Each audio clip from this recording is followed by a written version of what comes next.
I walked into a gun show, and I got to tell you, I was a little apprehensive. The day before, I had just proposed a policy to buy all of the outstanding AR-15s, AK-47s, weapons of war that are out there in this country.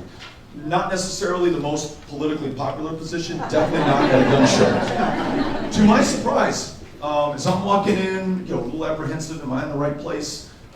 This gentleman walks up to me and he says, "You're Beto O'Rourke."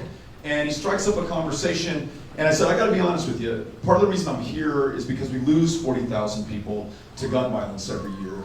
And I wanna make sure that I understand the solutions, but I also wanna talk to people who are involved in the business and in the industry. Tell me what you think.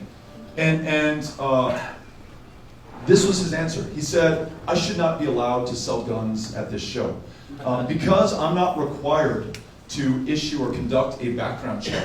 If you're 18 years old and you can prove it and you have a pulse, I have to sell you this weapon. That's wrong. Even though this guy is profiting from the current system, he knows the current system is wrong. Another guy who vehemently, but thankfully does not violently disagree with me on AR-15s and AK-47 says, look, I've got 3 kids, they're about to start school as well. I'm just as concerned as you are, Beto, about their safety. I don't know that stopping the sales of AR-15s is going to do it, but I'm willing to have the conversation. Another gentleman, Trump voter, said, you know what, if it's going to make this country safer to give back my AK-47, then let's do it.